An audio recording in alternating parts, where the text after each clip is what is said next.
Good morning, everyone. My name is Alejandra Jaramillo. I am faculty at Universidad Militar Nueva Granada in Colombia. I am also the co-chair of the Mentoring Network and Education Committee at the Association of Tropical Biology and Conservation. And since this year, we started with these online webinars, or we started again with these online webinars and other online activities and to bring to our worldwide community. So I'm very thankful to Imma Oliveras, who took on this challenge to put a webinar together for the ATBC crowd. So thanks a lot, Imma.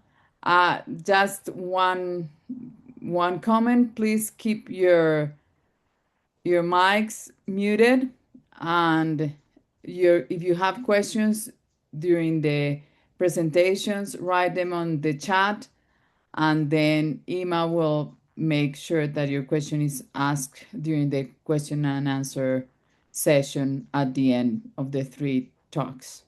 So thanks to Imma. Thanks also to Mariana Soto-Rueda, who is the ATBC Communications, and she will be helping us through the webinar. So I'll let it with you, Imma. Thank you, Alejandra. Just also reminder, this is going to be recorded, so just to everyone. So I want with that also to welcome our three speakers and to thank the ATBC to allow me the opportunity to organize a tropical fire webinar.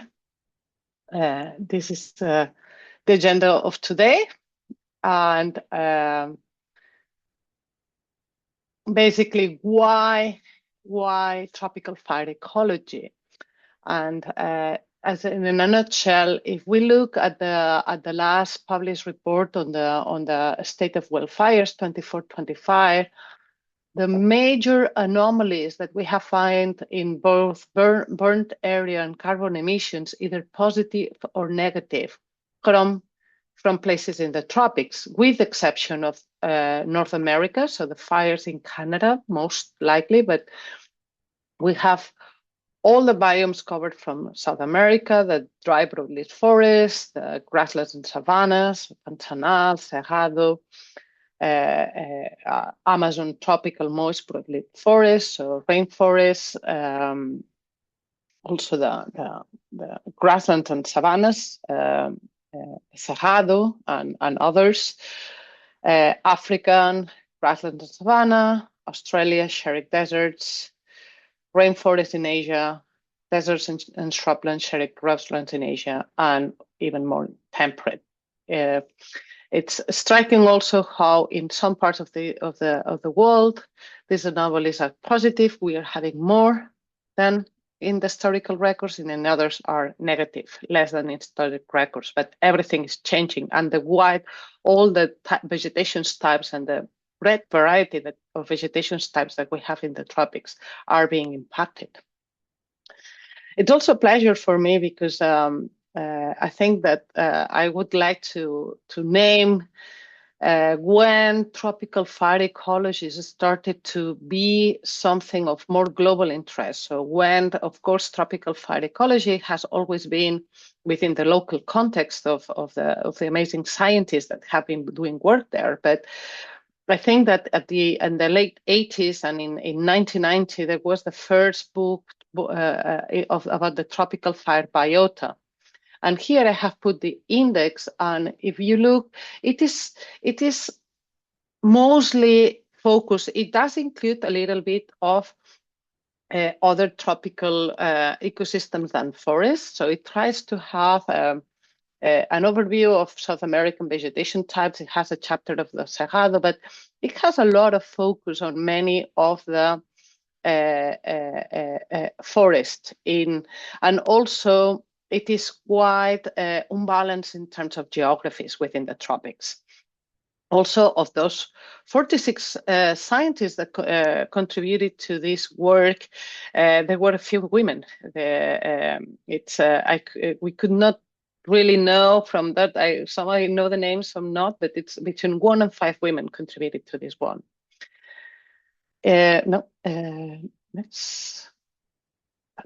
Then in 2008, we had another book edited by Mark Cochran in Tropical Fire Ecology, in which there is a lot of more comprehensive representation of the geographies. We have a representation across all the geographies. Of course, there is always imbalances. For instance, more in the Africans, in the African continent, there were specific chapters for Mali, Madagascar, and Mozambique. But of course, within the book, you can only cover a number of things, but it was a step forward and also an advance on the science on that. Also had 56 contributors, to which about half were women.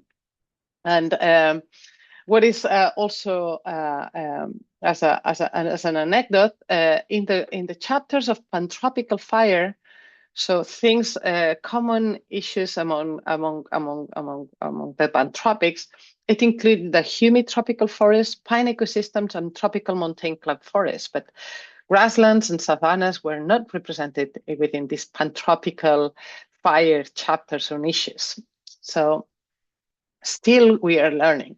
When we look at the number of peer-reviewed articles that have been appeared throughout the last roughly 50 years, we have seen an increase on the number of publications. This has been a very fast search on tropical fire, and we are nowadays about 200 peer-reviewed articles which are cited in the Web of Science. This is, of course, probably not including more local publications, and publications mostly in English. So it doesn't represent the whole population, but it has been an increase.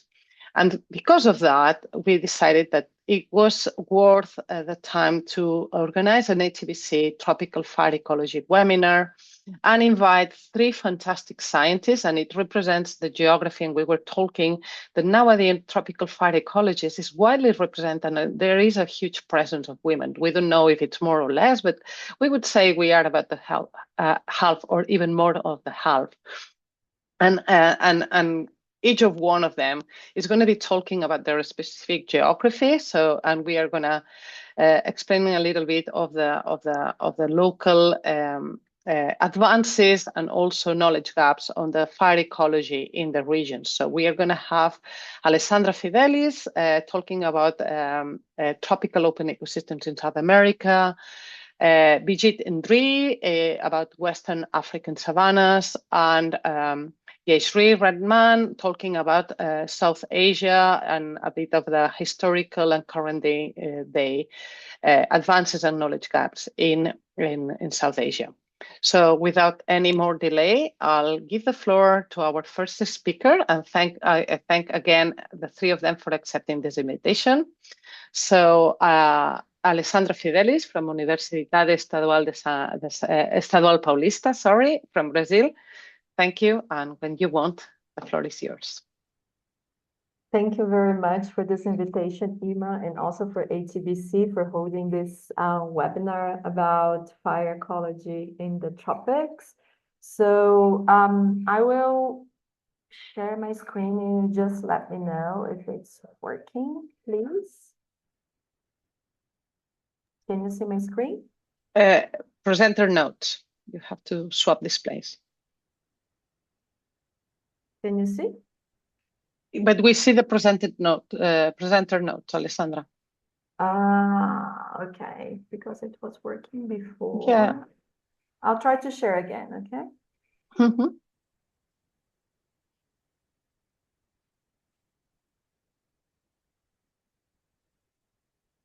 You're still seeing only my notes? Yeah. Okay, so I will try to change. There's a button that says swap display, so maybe with that. Or share first and then you share the screen. Yeah, that's what I'm doing. Now you see? See. The presentation? Yeah. Okay, perfect. Thank you, guys. Sometimes I'm just not very good with the technology. So I wanted to talk to you today about a thing that I've been thinking in the last years is how to make our landscapes more resilient to fire and all the challenges we have for tropical open ecosystems. And it's mostly because, as Imma it was great that you showed this graphic before showing how much we have anomalies related to fire in South America. So I will focus on South America, but some of the things I say here, maybe it also applies for other tropical open ecosystems. So this is what we have right now. That's our fire regime during the Anthropocene. So you can see that where you have the blue colors, you have more you have a higher fire frequency, and when you have this purple color, you have more fire intensity. And this is very important for us fire ecologists to understand how the systems are dealing with fire. So you see in many parts of the world, you have more intense fires, but lower frequency, and on the other way around as well. And since I will focus on South America, you see that fire frequency is something very important. Mostly because we have a large area of the continent covered by open ecosystems. And this is how it looks in the Anthropocene with our fire weather index. It means that we have an increase of fire days in most parts of the globe. And when we look at South America, this is also true, and not only for open ecosystems, but also for fire-sensitive ecosystems, such as the tropical forest that we have here, the Amazon forest. So this all make us think of how we have to deal with that. So these fire regimes that we have nowadays during the Anthropocene, they were markedly changed by us, humans, and it's mostly in some areas due to policy of fire suppression, or in other places because of biological invasions, but also mostly because of changes in land use that we have been promoting in the last decades. And this is also, all of them are very true for South America and other open ecosystems in the world, mostly because some of these open ecosystems are considered disturbed areas like degraded forest. And because of that, they are continually being changed. And this is also a challenge for these tropical ecosystems. So these changes in fire regime can lead to several consequences. One of them is extinctions caused by these changes in fire regime. And as I told you, because of fire has been suppressed, or fire is more frequent than before, or more severe. And as you can see in these graphs here, most of these are open ecosystems. So it's where the extinctions are happening the most, and may happen the most because of these changes in fire regimes. And also it is mostly related to plants, also birds that rely on these ecosystems to survive. So this is all very well connected. And also the problem when we have this novel fire regime, when we change the fire regimes, is that under the current fire regime, we have a type of community. I will talk more about plants because I'm a vegetation scientist, but it also applies to animals. So you have plants being filtered by this current fire regime. And as soon as we change the regime, we have novel fire regimes, there will be other mechanisms, other filters, and then we're going to have different plant traits that can be filtered, and communities that will be established because of that.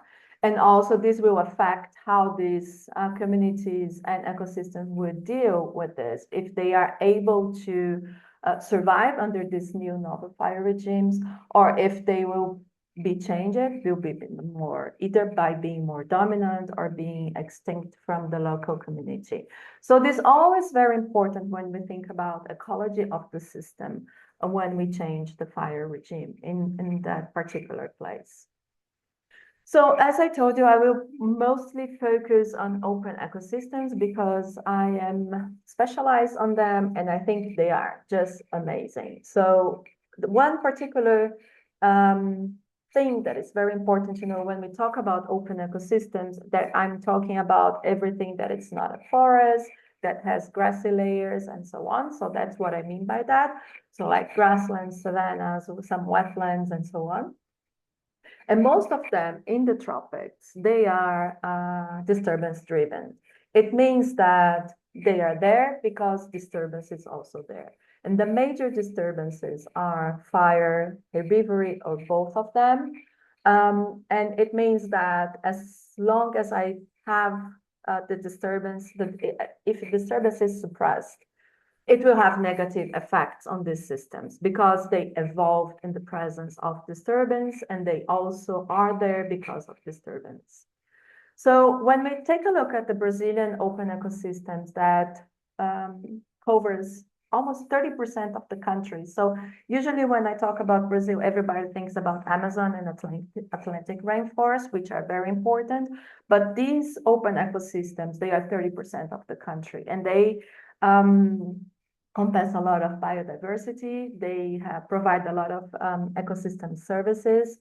And they are, most of them, as you can see in this graph here. So this is the Whittaker diagram. We have precipitation and annual temperature. You can put all the biomes there. But we have this region, which is called ecosystem uncertainty climate zone, which means that the climate is, we could have a forest there, a tropical forest, but we don't. We have an open ecosystem. And it doesn't, in the past, people thought it was degraded forest, but they are not. They are natural ecosystems. They are open and mostly maintained by some kind of disturbance. So it means that climate and soil are not the major drivers of these ecosystems. In Brazil, we have several of them. I can tell you about tropical and subtropical grasslands, highland grasslands, and coastal grasslands. Some of them are also climate environmental driven. Others are mostly disturbance driven. I will focus on South American ecosystems. So here's a map of the distribution of some of them that have a close relationship to fire, mostly because they can be both sensitive to fire. It means they have not evolved in the presence of fire, and fire can be very detrimental, can cause negative effect, like the tropical forest.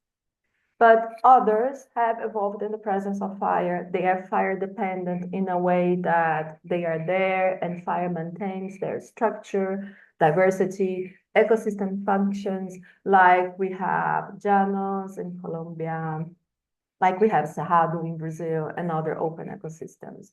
So as you can see here in this map, we have like in black, you can see all these systems that are dependent on fire, and in dark gray, the ones that are sensitive to fire. I will focus my talk on the flammable ones and the fire-prone ecosystems. And so when we think about what can be affecting how fire is occurring in South American ecosystems, we know that nowadays, during the Anthropocene, and the predictions for the future is not very good for South America.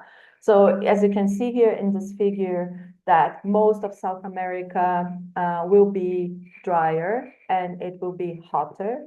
And we're gonna have longer periods of drought. It means that dry season, where you have a seasonal climate, will be longer than it is now. And all of these climatic factors will affect how fire occurs in these systems. And we can do some predictions of how it's gonna be.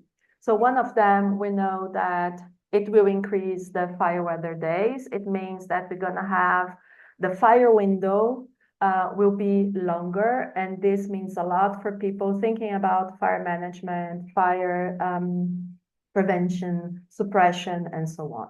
So, and it, as you can see in this map, it's not only related to these open ecosystems, as I showed you before, but it will also affect some fire-sensitive systems like the tropical forest that we know when we have very extreme dry periods, that the forest is more prone to be burned. Otherwise, it's very difficult to burn a tropical forest because it's too wet for fire to occur, and we don't have enough fuel load for that. So because of that, I've been thinking a lot of how can we contribute as scientists to make this landscapes more resilient. And when I talk about being resilient, I talk about the landscape being able to absorb this disturbance and to return to a stable state, we can say. And it doesn't mean that it's the state before fire, because sometimes the state before fire is not an optimal state for this system to absorb this disturbance. But I mean a state that can deal with this disturbance and will not change their state very drastically. And when I talk about fire resilient landscape, I'm not only talking about the ecological point of view, but I'm also talking about the social one, which is the one that we usually forget about it. So we are talking about prevent losses through landscape management, and also that will relate to community engagement and also effective recovery. So I just give you this overview. It is for the Mediterranean vegetation, this one, but we can see that we have some inputs and outputs that can be more or less, can be also used for open ecosystems. And I always think, what are our challenges? So it's usually related to how we're gonna deal with land use changes, how we're gonna deal with human settlements, how we're gonna deal with flammability and fuel load reduction, and also that everything together to keep our ecosystem services and biodiversity. But at the same time, we need to think about the costs, and we need to think about how these will affect also how the way people use fire in their day use and in their usually day life. So I thought about some points that we can discuss later, and I'll be very glad to hear your opinion about. So the first one is always, we talk about flammability and fuel load. So we know that one problem, a major problem from these open ecosystems is that in many countries in South America and Brazil, we had a problem of the zero fire policy. That means the fire exclusion. And we know from our own experience, it doesn't work. So fire exclusion and lower fire frequency in these ecosystems can lead to an increase of fuel load, and that fuel load, which increases flammability, which increases fire risk. And then we have the big wildfires burning things that we don't want, like houses and forests that should not burn. And one thing that maybe we are not looking at, which is also very important, is the presence of invasive species, that in the case of open ecosystems can be very flammable pine trees that change completely the fire regime in the place, or also other flammable grasses coming from other, like from African savannas, that increase a lot the fuel load and increase a lot the dead fuel load. And as a consequence, we have more intense and severe fires of higher taller flames and so on. So the presence of invasive species, in my opinion, is something we have to deal with if we want to talk about resilient landscapes, and their eradication, control, and management is very important. We have to learn how to quantify fire risk and also how to use this to adapt our response measures. We do have some nice fire risks models. This one is for Colombian llanos, savannas. This one is for Brazil. Most of them are done using remote sensing techniques, but we do need fire data from the ground. We do need fire data from the ground to put together with the remote sensing data so we can do better predictions about fire risk. And with that, we can help other stakeholders to prevent, to think about the fire management. We need to think about recovery and restoration, because sometimes wildfires happens and sometimes it's very bad for the environment. So we need to think how we're going to restore this open ecosystem. How do we do that? We don't know yet. So we are doing several experiments, and there is a lot of research right now about this. But it's not only about how to restore diversity or how to restore cover or how to restore function, but we need to think about how to restore the below ground component, how to bring back the disturbance regime to the area so we can restore the resilience of these open ecosystems that are already resilient to fire. And of course, all of us want to have a mosaic landscape. And this is a very important aspect when we think about landscape resilience and in these open ecosystems. And how do we do that?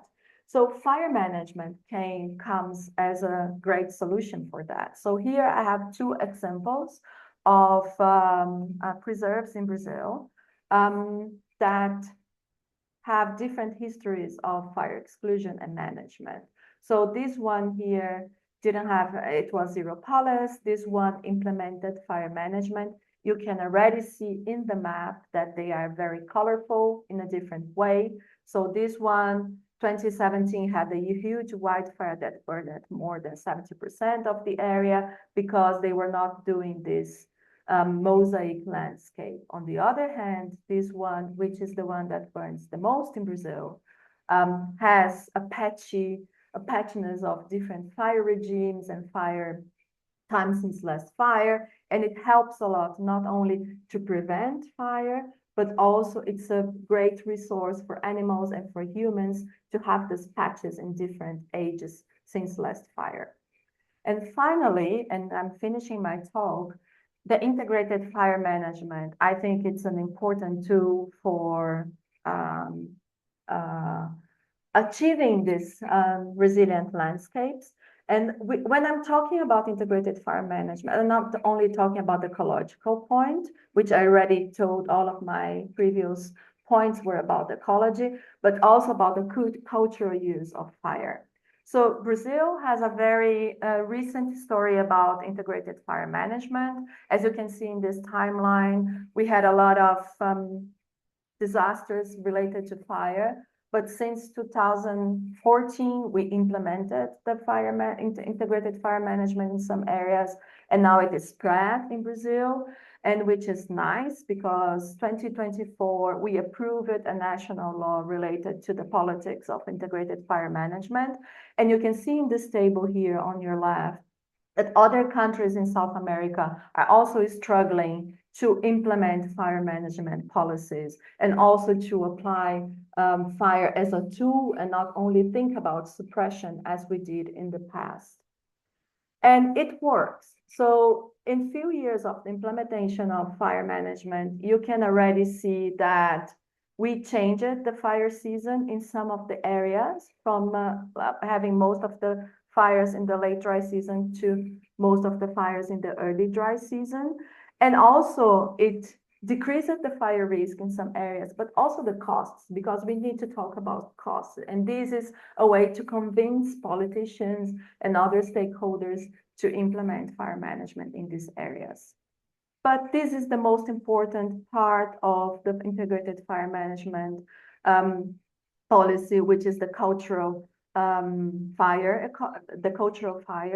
And it's all about stakeholder engagement, indigenous and local communities knowledge, putting together with the fire management.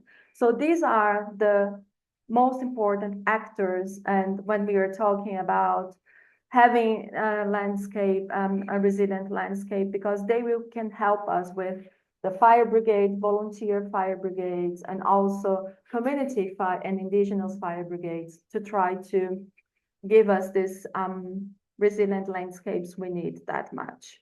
And with that, I would like to thank you all for attending this webinar and listening to me, and for ATBC and Imma for organizing that. Thank you very much. Thank you very much, Alessandra. Fascinating talk. Please, everyone that has questions, put your questions on the chat and we will have hopefully a good discussion at the end of the webinar. And now I will give room to our next speaker, Brigitte Ndri from Université Nangui, Abrogoua, Abidjan, I hope from Ivory Coast. I hope I pronounced it well, on a talk on vegetation, fires, ecology and management in West African savannas. Brigitte, when you want, the floor is yours. Thank you very much for accepting the invitation again. Hello, Imma. Could you hear me and see my screen? Yes. Okay. Thank you very much, Helma and all of you. Thank you to ATBC to invited me to share my experience about fire ecology and management in West African savannas. And I'm sorry for my Frenchese English. My presentation will be according to this plan. I will make a brief synthesis of vegetation fire in West African savannas. I will focus on the case study in Côte d'Ivoire, talking about community-based fire management and fire ecology and management in conservation areas. As you know, and probably why you are here today, is because tropical area highly, frequently, and intensely burn. But tropical Africa more frequently burn. It's why Africa is called fire continent. And it is important to notice that in Africa, it's generally savannas and grassland region which frequently burn. And this high frequency of burning is due to the alternation between wet season and dry season. During the wet season, we have high grass production, high fuel for fire, and the dry season is very suitable for fire. In Africa, you have two fire hotspot regions. The South Africa, which is well known with several studies from this area, and West Africa, which is little known. In West Africa, we have different kinds of vegetation fires. We have management fires, which is generally used in conservation areas and also in anthropogenic areas for field protection. We have also subsistence fire, which is used for for field preparation before the crops. We have cultural fires also, and all these different kinds of fire can become bushfire or wildfire, mainly in the climate change context. I will focus on in the case study of Côte d'Ivoire. Why? The main reason is where I work. And the other reason is that Côte d'Ivoire is one of the main countries affected by vegetation fire in West Africa. The other reason is that Côte d'Ivoire can be representative of West Africa because generally in West Africa, the fire period is almost the same. The other main reason is that in Côte d'Ivoire, we have different kinds of savanna. We have the Sudanian savannas, which is the driest savanna of Côte d'Ivoire. We have Guinean savanna, which is the humid savanna of Côte d'Ivoire. And we have the Sub-Saharan savanna, which is between the two kinds of savanna. And this different kind of savanna can be found in the surrounding countries and also in the many countries of West Africa. In Côte d'Ivoire, fire cover more than half of the country annually. This corresponds to about 8% of the country which burn each year, between 28 and 115 days of fire by year. And between 1983 and 2013, bushfire caused many destruction in Côte d'Ivoire.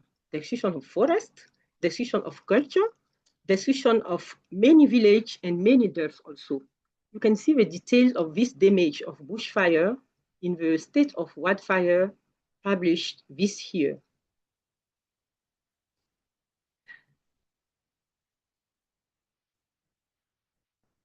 what about the community-based fire management in Côte d'Ivoire? Where, when, why, and how people use fire in the anthropogenic areas. As in many countries in Africa, the region which burns generally in Côte d'Ivoire is the savannas. And we identified the fire hotspots in Côte d'Ivoire. The first one is in the northwest part of the country, the second one in the northeast, and the third in the center part of the country. And in each fire hotspot area, we also identified the region which highly burn. From our MODIS data and survey data, we show that 91% of the fire in Côte d'Ivoire occur between December and February, which corresponds to the long dry season fire. And the peak of fire is in January. You have a small difference according to the fire hotspot, but generally the peak of fire is in January. Why people use fire in anthropogenic area? According to our survey we realized with FAO, we found that people use fire generally for the field protection. That's the main reason of fire using setting in anthropogenic area. The second reason is the field preparation before the crops. And for field preparation, people use fire because they need it to clean the land, the field, before the crops. And also because people think that when they use fire for land preparation, the ashes from fire could increase soil fertility. But from our recent research, we show that when people use fire for land preparation, mainly for yam crops, which is one of the main crops in the savannas area of Côte d'Ivoire, when people use fire for land preparation, they reduce the yield by the half compared to unburned site. How management fire, cultural fire, and subsistence fire can become bushfire.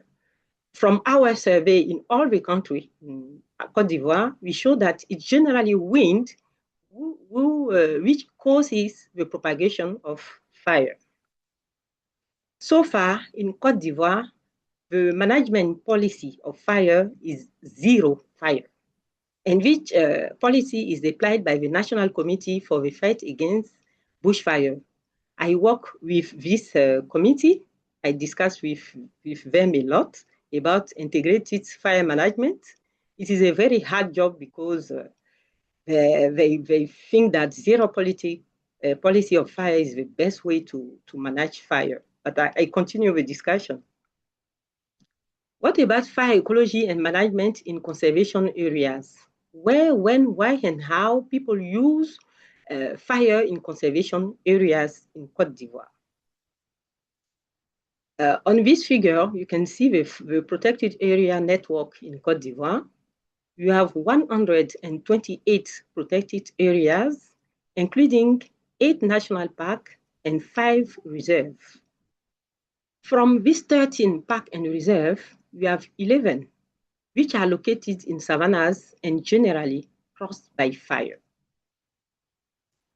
When people use fire in protected area in Côte d'Ivoire, it is only in the Lamto Reserve, which is a protected area located in the center part of the country, where researchers use the mid-dry season fire for this protected area conservation and management. They use it since 1962. In the other protected areas of the country, this protected area burn during the activities of the surrounding population, generally between December and January. Why people use fire in protected area? Generally to prevent loss of life and infrastructure, also for the study, the conservation, and the management of biodiversity. The work I will present shortly is that of the research team I lead in Côte d'Ivoire 12 years ago. And this research team established fire experiments in protected areas. Why? Because woody encroachment is reported in humid savannas of Côte d'Ivoire. as in many other savannas worldwide. The humid savanna, the Guinean savanna is the humid savanna of West Africa. Humid because the rainfall is very high, more than 1,000 millimeters by year. That leads to very high grass production and therefore very intense and frequent fire, generally annual fire. And the Guinean savanna extending more than 600,000 kilometers square and cover many countries in West Africa, as you can see on this figure. In Guinean savannas, it's generally early dry season or mid-dry season fires, which is used for the management of protected area. But with bush encroachment, it is therefore important to experiment and study over fire season in order to reduce or to stop this bush encroachment. It's why we establish with our study a fire experiment in Côte d'Ivoire. The first protected area is Kome National Park, which is in the northern part of the country. Kome National Park is the largest park of West Africa. And the second protected area where I work is Lamto Reserve. The work I will present you shortly, very shortly, is from Lamto Reserve. In this protected area, we established 3 sites. On each site, we delimited 4 fire treatment plots. The first one is burned during the early dry season fire, the second during the mid-dry season, the third during the late dry season, and we have unburned plots. On each plot, we study the fire ecology, the dynamic of biodiversity, flora and fauna. We try to predict also fires and greenhouse gas emission and over study on this experimental plot. And after 12 years of study of my research team, we make some suggestions. The first one is we suggest to make the alternance of fire season, mainly with the alternance between mid-dry season and late dry season fire in Côte d'Ivoire and also in other Guinean savannas in order to stop bush encroachment, for the conservation of biodiversity, flora and fauna, and also to reduce greenhouse gas emission. We also identified some factors which help to determine fire intensity. The 2 main factors we identified is fuel moisture content and air humidity. We also find some factors which could help for the prediction of fire occurrence and intensity. And these factors are rainfall and liter moisture content during the dry season, which could help for the prediction of fire occurrence and intensity. Studies on these experimental sites are still ongoing. And our main objective is to make the link between science and practice in order for the implementation of integrated fire management in Côte d'Ivoire. Because now it is zero fire, which is the policy of management in Côte d'Ivoire. And from our study, we would like to integrate fire management in the country. Thank you very much for your attention, and I'm open for the question. Thank you. Thank you very much, Brigitte, for this amazing talk. As I mentioned, we'll do the questions and answers session at the end of the 3 talks. In the meantime, please, we welcome that you post your questions on the chat, but there will also be an opportunity for people to open their micros and make your questions yourselves if you prefer that, so we can stimulate a bit of a discussion among everyone here. So our next speaker right now is Jayashree Ratnam. Ratnam, sorry, from the Wildlife Biology and Conservation Program on the National Center of Biological Sciences in India, on a talk on wildfires in South Asia, historical regimes, current day context, and knowledge gaps. Jayashree, we're seeing your email at the moment.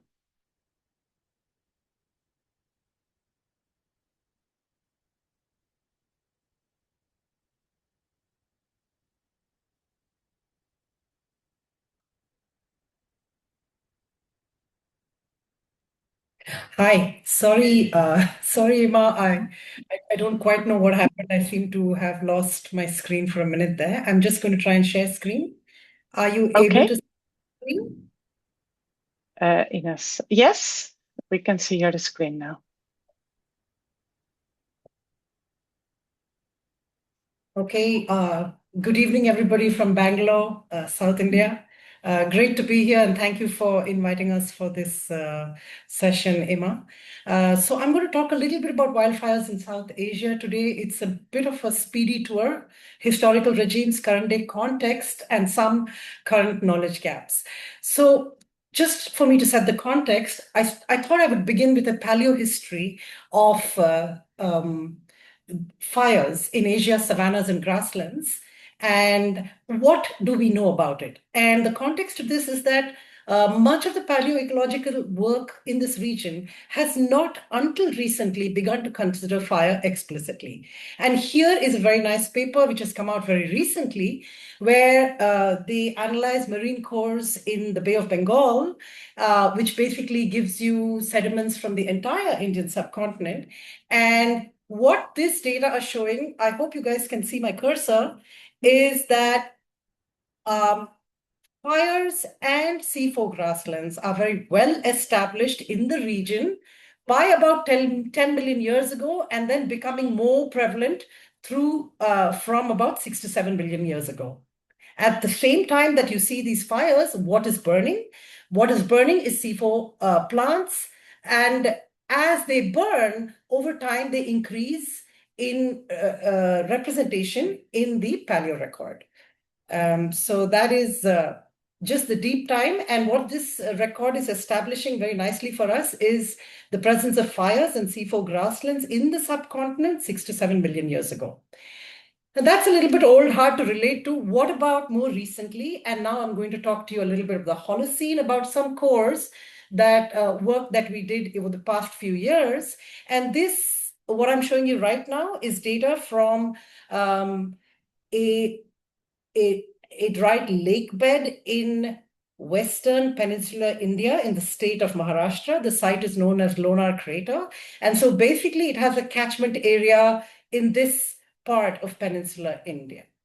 And rather than focus on all the data here, if you could just look at the bottommost graph, and we are looking here on the x-axis, you're coming from later in the Holocene to the recent times. And what you can see is that early in the Holocene, looking at the delta 18, we can see that the early part of the Holocene was wet, but then we really see a period of dry down from about 6 million years ago to 3 million years ago, and then to the current.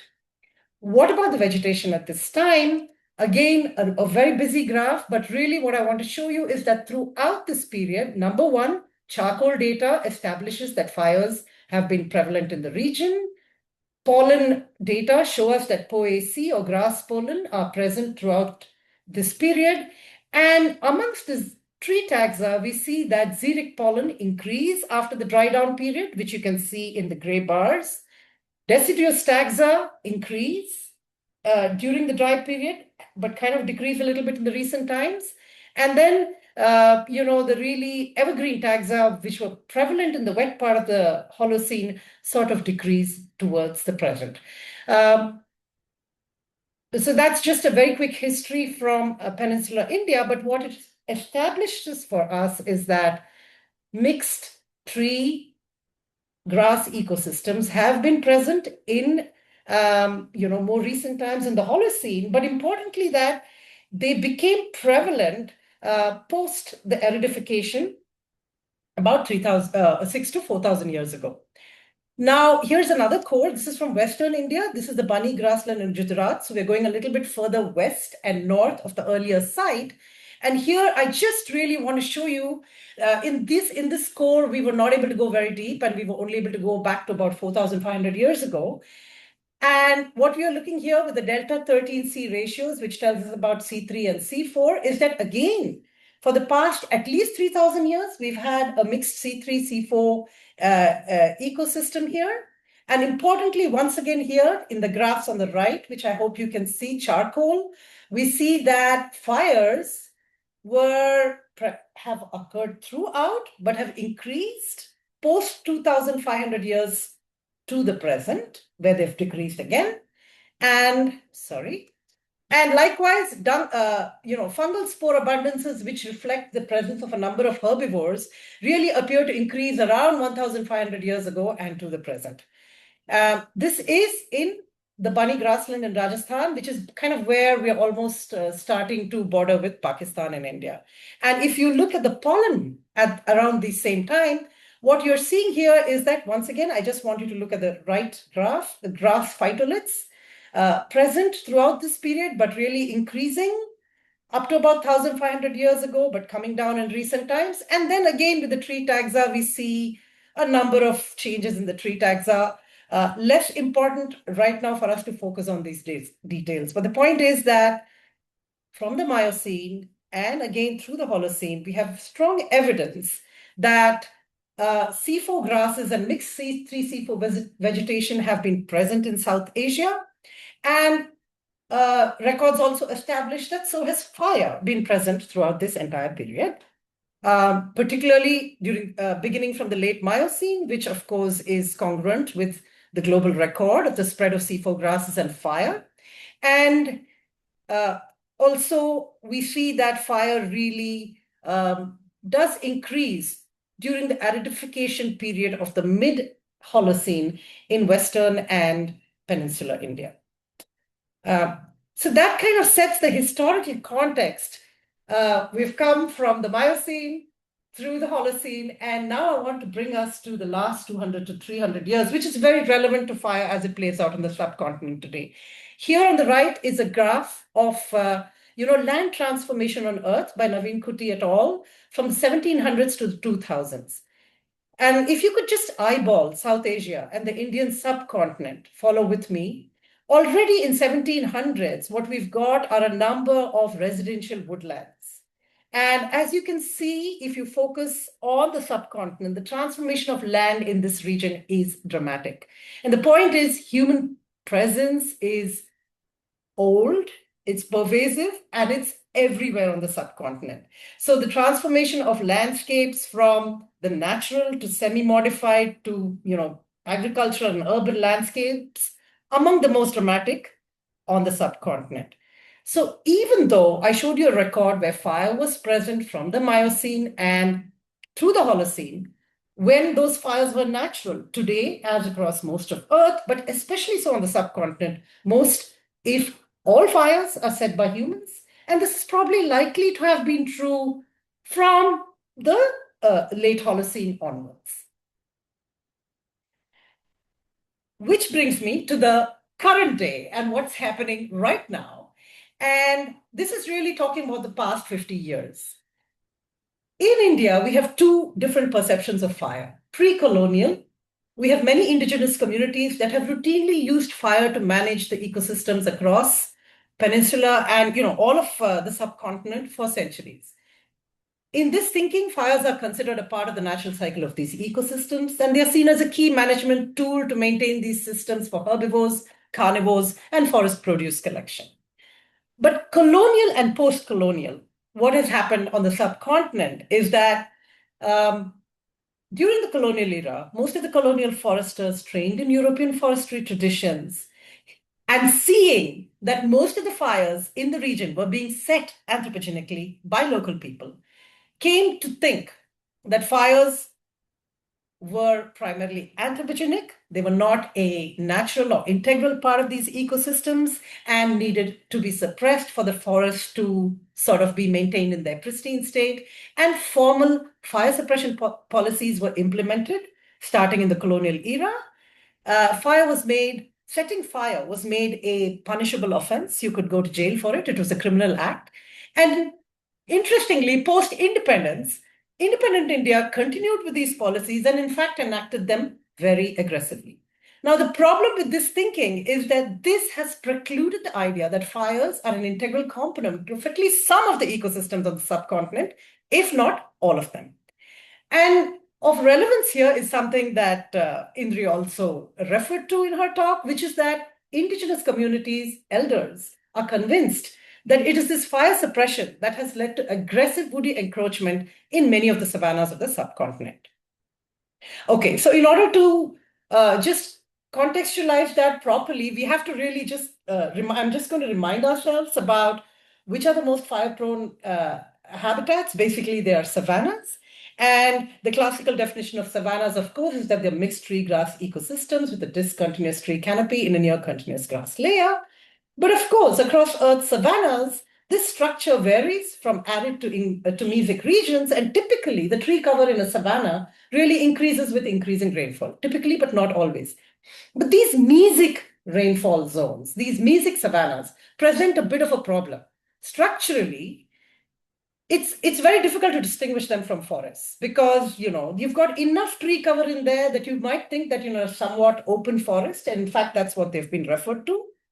And it is very distinguished at this mesic zone to distinguish between mesic savannas, which have grasses in their understory, and true forests, which don't have grasses in their understory. Likewise, in the same mesic zone, it becomes very difficult to distinguish between a mesic savanna and what is basically a true forest that has been degraded because it has been logged and lopped. It's been opened, and because it's been opened, grasses have come in. It becomes difficult to distinguish between these ecosystems. And this has been a part of the problem that has happened on the Indian subcontinent. And just very quickly, I just want to remind ourselves of the difference here. The big difference between the mesic savanna and the tropical dry or evergreen forest is the presence of that grassy layer, is the grassy layer that burns, and that defines the ecology of the mesic savanna as opposed to that of the dry forest. So I seem to have missed a slide here, but let me just go through that. The important point here with the mesic savanna is that when you have the C4 grasses, they burn. And because they burn, the entire system is adapted to fire. And that is an important aspect of their ecology. In the forest where you don't have the grassy understory, fires are not an integral part of these ecosystems. And therefore, these systems don't like to burn. Okay. The point then becomes that if you put these two very similar structurally looking ecosystems on an axis of fire tolerance and shade tolerance, mesic savannas are fire tolerant and shade intolerant, but true forests are shade tolerant and fire intolerant. So really diametrically opposite ecosystems. And therefore, if you want to manage them, if it is a true forest, you want to keep out the fires by all means, protect saplings from grazing in degraded forests and from, keep out the fires. But if it's a mesic savanna and you want to maintain it, you want to establish the correct fire regimes and you want to have appropriate grazing regimes. Now, where are these ideas relevant in South Asia? Well, because most of South Asia is mesic and also East Asia, we think that these concepts are really important in the Indian subcontinent, where the status of many open forests and woodland savannas is uncertain. Basically, they're treated as forests. Yeah. And actually, this idea is captured very nicely by Stott in his paper, where he talks about the forests of Southeast Asia, mainland Southeast Asia. He compares the forest to a phoenix, implying that it reestablishes itself post-fires like the phoenix.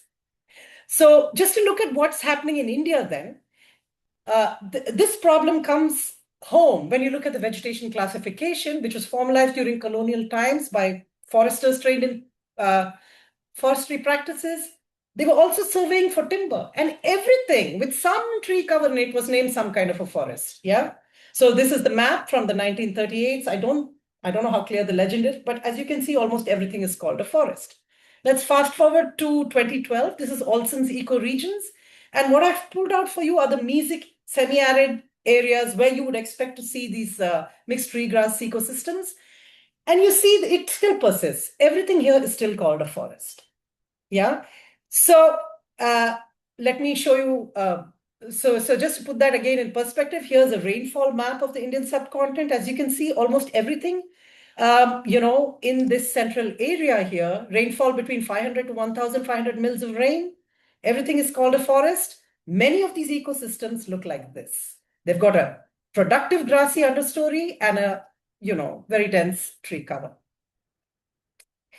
So when we set about trying to convince people here that these ecosystems with the, somewhat dense tree cover and productive grassy understories needed to be considered as savannas, there wasn't a lot of uptake. And so we thought we had to really try and build a lot of evidence for it. So one of the things we predicted was, in our thinking, these ecosystems go hand in hand with fire. Therefore, they should show traits of fire adaptation. So the trees in mesic savannas, we expect them to show thicker barks, lower height to diameter ratios, lower SLAs and higher wood densities, because all of these, well, they protect them from fire and they are useful in the open desiccating environments that they belong to. And so to confirm this, we compared in a number of sites in southern India where we could find these grassy treed ecosystems, which are called dry deciduous forests, but which we think are mesic savannas, and compared them to not very far away true forests, which didn't have grassy understories and evergreen trees. And as you can see, pretty much as we predicted, the dry deciduous forests or the mesic savannas basically have lower height to diameter ratios. They invest twice as much in bark thickness as do forest trees. They have lower specific leaf areas and, somewhat higher wood densities, suggesting that fire and perhaps drought are really important players in these ecosystems. But the problem, pretty much like what was described for West Africa, is that they're managed as forests and fires are suppressed. Okay? Now, if indeed these are mesic savannas, so the predictions I first made were to do with traits. Next, we can predict what might happen at the landscape scale. If, as we are saying, these mesic savannas or dry deciduous forests are indeed fire adapted systems, then at the landscape scale, we can predict that if we were to compare them across a landscape, this is where we would see the most fire, all else being equal. And so in order to look at this, we analyzed fire behavior in the Nilgiri Biosphere Reserve in southern India, which is a network of protected areas in the southern Western Ghats of India. It's a microcosm of the mesic tropics. It has habitats ranging from relatively semi-arid and open to mesic and relatively closed tree grass systems to wet closed canopy tree systems. Here's a map of the region up here in the left. The green areas represent more rainfall and forests, and the orange rainfall and the orange areas represent savannas, going all the way from slightly semi-arid to more mesic. And what we've done here is analyzed fire behavior in this landscape for the past 20 years, from 2000 to 2020. And as you can see here in this graph, going along a gradient of mean annual rainfall from about 500 to 4,000 millimeters. In green, you can see are the pixels that come up as forests. And basically, once you cross 2,000 millimeters, everything that you're seeing is a forest. The reverse is true for savannas. Most of the savannas sit between 500 to 2,000 millimeters, and then abruptly, after 2,000 millimeters, savannas fall out of the landscape, and basically you're getting forests. What is interesting is what is happening to fire behavior in this landscape.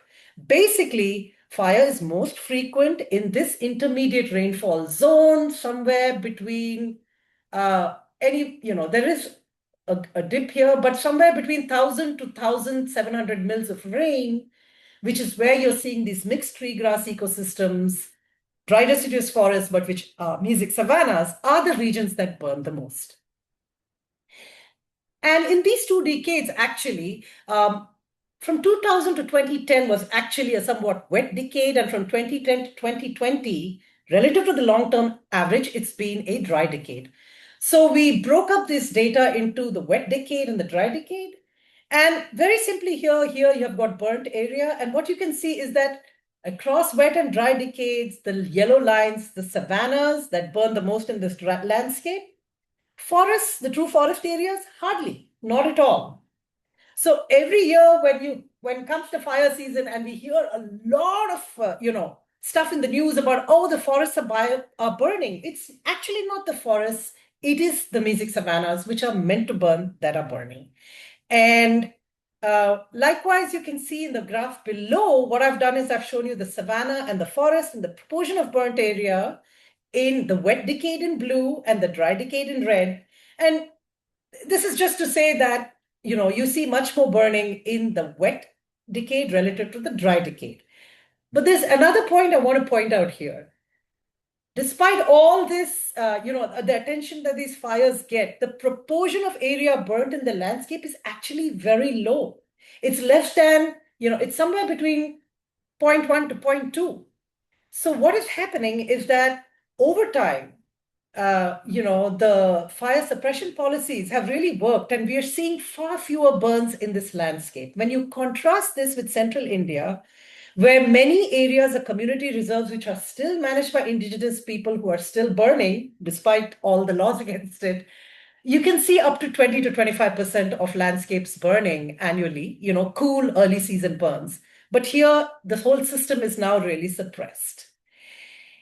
So what are the implications of all this is that we've completely mismanaged these systems now, and we are not doing the correct management regimes in the mesic savannas, where we need to establish the fires and appropriate grazing regimes. And I'm almost done here. An important point here is that, like I said before, indigenous communities have been saying that it is this suppression of fires for the last 30 years that has now resulted in the grassy stories completely being replaced by this woody invader, Lantana camara. And this is a big problem. And we really don't know how to solve it. And so recently we did an experiment where we are trying to go back to the indigenous early season burn regimes and seeing if we can remove the lantana. I just want to very quickly show you these very preliminary results. Please look here at the percentage of grass. After burning plots in 23 and 24, you know what? We're not getting that grass back. The point is, once we have shifted the system to this heavily invaded woody understory state with Lantana camara, our old indigenous knowledge about when to burn is not going to work. I think we're going to have to consider hot late season, dry season burns to eliminate the invaders and their seed banks to reset the system, and then try to maintain it with traditional burning regimes. Imma, do I have 1 more minute? I just want to wrap up with the last slide. Some final thoughts and caveats. An important point that I want to make is that I've portrayed the dry deciduous forests of the subcontinent as if they all have grassy understories. That is not true. There is a very narrow sliver of true dry deciduous forests. They're adjacent to the forest with the grassy understories. We don't know what causes the grassy understory to disappear and how they suddenly become from mesic savannas to true dry deciduous forests, but they're there. What is really crazy, they haven't even been mapped. We need to start to map them.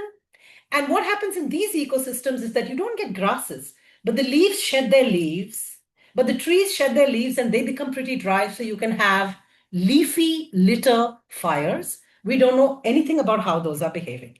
Secondly, we have many degraded forest areas in the Indian subcontinent, which today look like savannas because there are grasses in the understory and there are trees.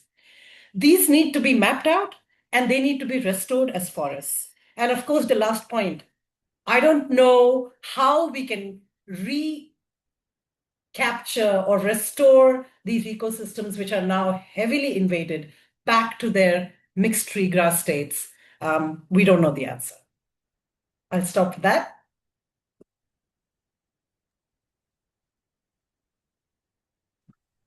Thank you very much, Jayashree, for another fascinating talk. So it's been really, really nice to see the three perspectives, I think, and share your expertise. And I think there's many points that we could find as analogous, or they have been coming in the three talks. So I'm going to bring for a few of these, but first I'm going to also look at the questions in the chat and then see if there is anyone in the audience wishing to make a question.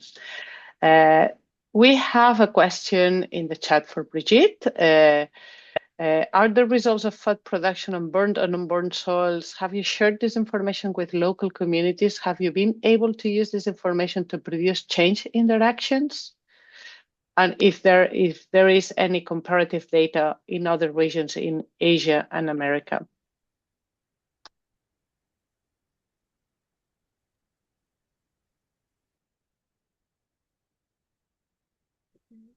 Yes, Imma, I have the floor. Yeah, I can hear you. Can you hear me? Yes. Yes. I love this question because you have a story beside this question.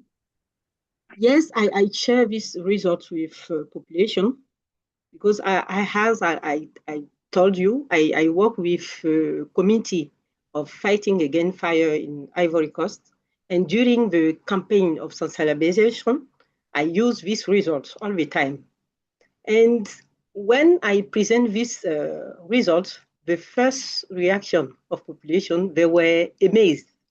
And the question is, why we burn all years? Why? If it is finally to reduce our production, that is the first reaction of people. And they begin to have some crops without burning.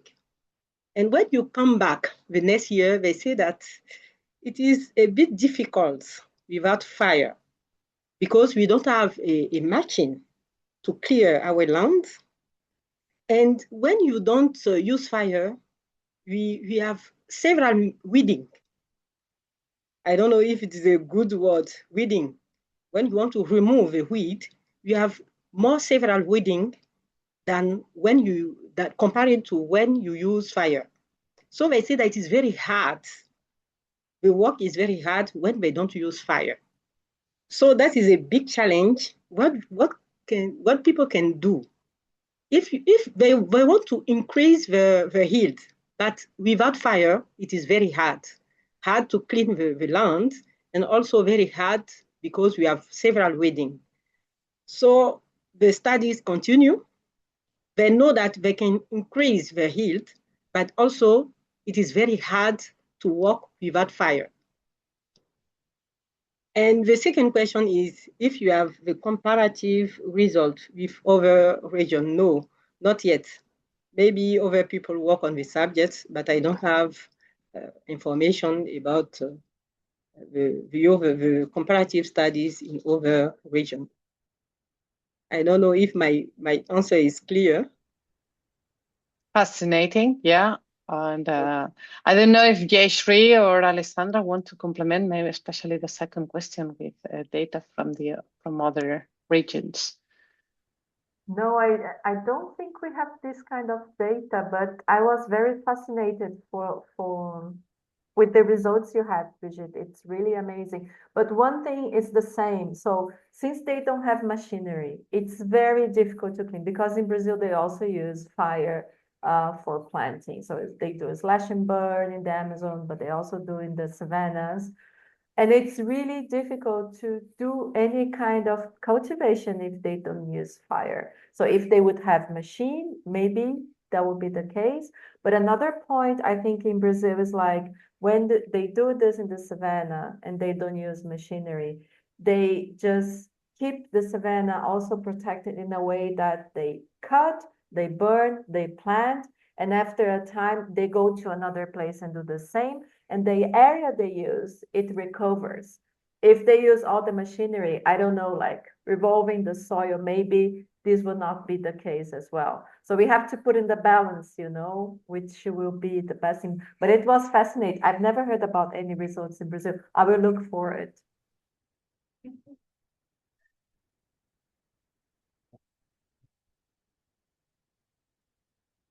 I don't have any, direct results relating to the planting of these crops, but many of the indigenous communities in South India, they will tell you that where they find most of their tuberous crops, the wild tubers that they go collecting, most of it is actually in the Mesic savanna. And here, what we know is actually quite the opposite of what Brigitte is saying, because in their thinking, you get better crops when the system burns. And and that could be down to the fact that where we are here in Asia is much more mesic, perhaps. Although that is not true for your region, Brigitte, because you're also at 1,000 to 1,600 mils of rain, which is the same as what we have here. So that it's a bit curious, and it would be fascinating to do a comparative study across the regions.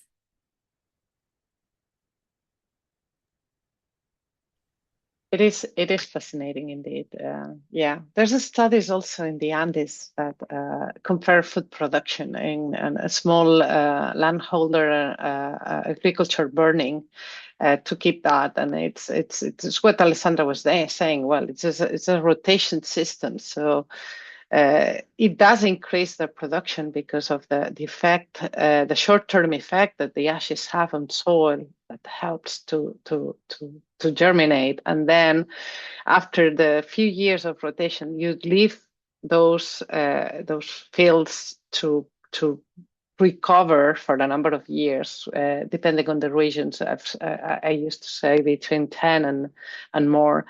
Until they recovers, and there was this perception that the fire actually would increase production. But they're fascinated to compare those experiences across different regions across the tropics, and especially what you said, Jayashree, on places with similar precipitation. So to what extent does the precipitation explain the story or not? That seemed that probably not, but who knows? It's to be seen. We need to find out and do more research on that.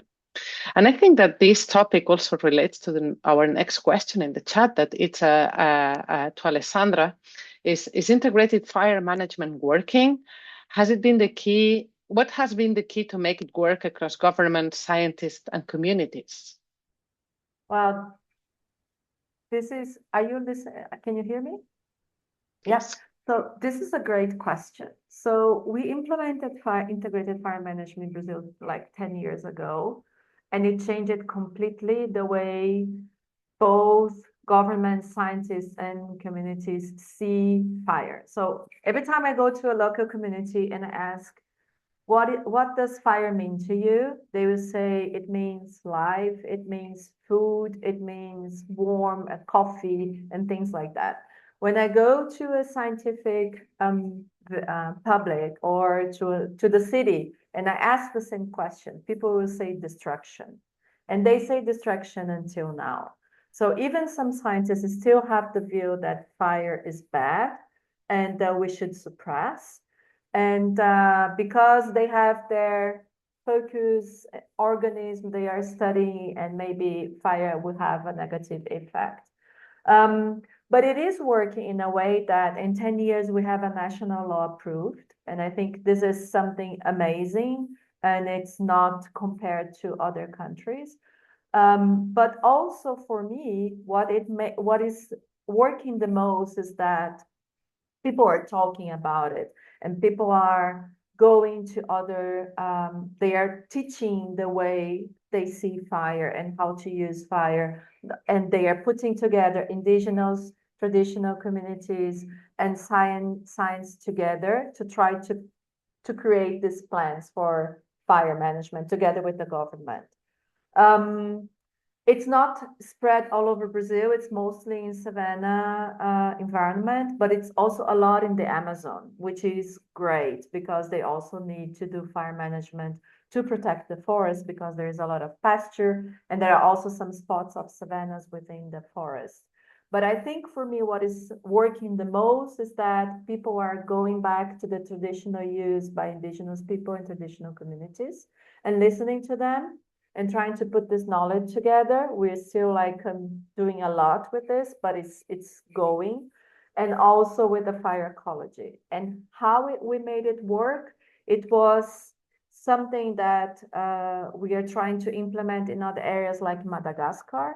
It's like we take the people that are responsible to do this from the preserves, for example, and we show them where it works. So in Brazil, 10, 11 years ago, they took these people, the managers from the preserves, and they took them to South Africa and they took them to Australia. And they show it how it's done. So you see, you can do fire management. Fire can be a tool and not your enemy. And this was a change of paradigm for them because they saw it works. And then they came back to Brazil and they start doing this. So people are trying to do with people from Madagascar. They brought people from Madagascar to South Africa together with Navashni. Navashni showed, see, it can work. And people are starting to change their view. So I think this is the best way, is to show in places that works, and then you can try to implement in your area. Thanks, Alessandra. It's a great answer. Really showing it's a strength. And us monitoring and showing the results throughout the years, I think long-term research that just proves that it's not a short thing, but a long-term thing could complement and grow. Okay, we have 2 questions for Jayashree. I will start with the one from Fernando Silveira, that because the other comes from our ATBC group. And Fernando says, thanks for your wonderful presentation. While it's really hard to convince people that fire can be used to manage grasslands and savannas, I think it's a bigger challenge to persuade people to use fire as a restoration tool. I'm curious to hear your opinion on the use of fire for grassland and savanna restoration.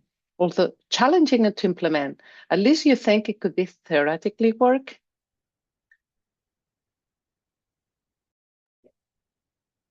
Okay, so definitely the big experiment that we're doing now, where we are trying to restore mesic savannas, which are now pretty severely degraded with woody invasions.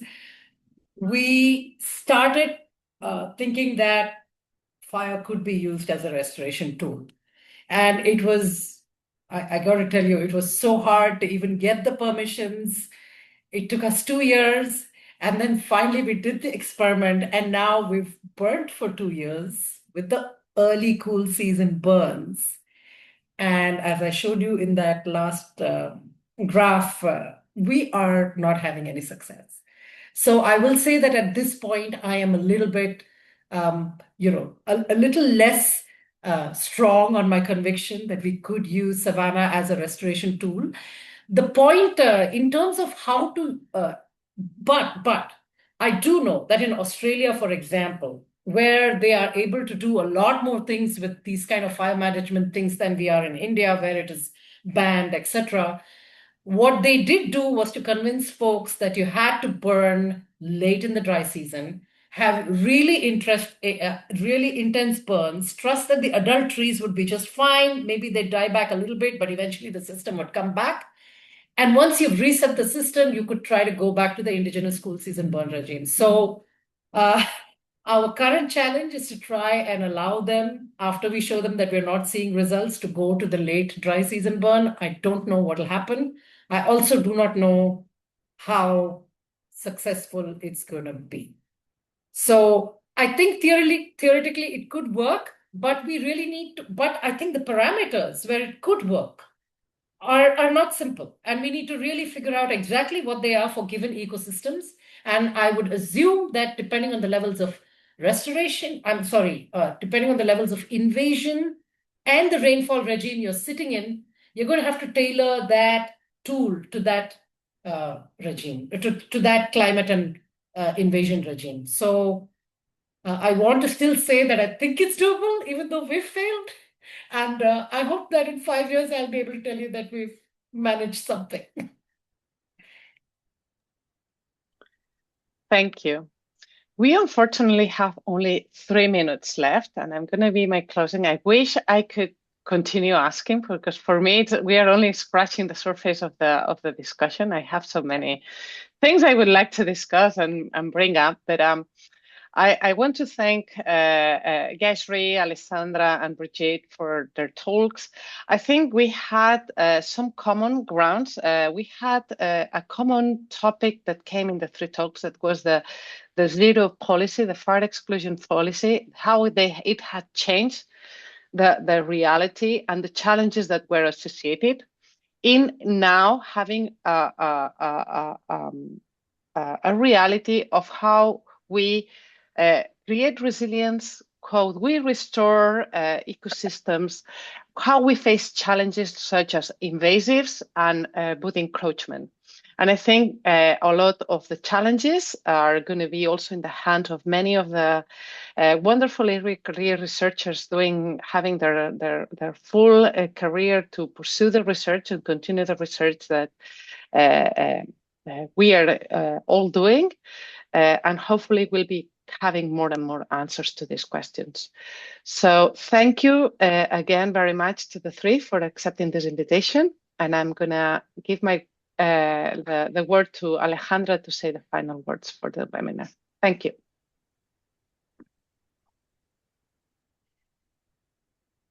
Thanks to everyone for attending, and for all the speakers for those wonderful talks. I have many more questions, but I'll email you those. On behalf of ATBC, I would like to invite you to stay connected through our webinars. We are very interested that you share with us any topics that you might be interested that we bring along in the webinars, or if you would like to propose a webinar for our online sessions, we would be very happy to help you work that through. Do not forget to renew your ATBC membership and vote for your leadership. Today is the last day of voting. Please do. And we will continue giving you some advice and giving you information about the annual meeting. Next year in the summer, we will be together in person in China. So if you have any proposal for a webinar, or if you have any question about our webinars, please do write either to one of those 2 emails. One, the communications at tropicalbiology.org is managed by our sharing communications, who is Mariana Soto-Rueda, and the other one is my email. Please let us know about any topic that would interest you, and if you have any positive comments about our webinar series, we will also be welcoming those. So thank you very much, and have a good day, everyone. We'll hope to see all of you in the near future. Thank you. Thank you. Good morning, good afternoon, and evening. Yeah. Bye. Thank you so much. Bye. Bye. Thank you.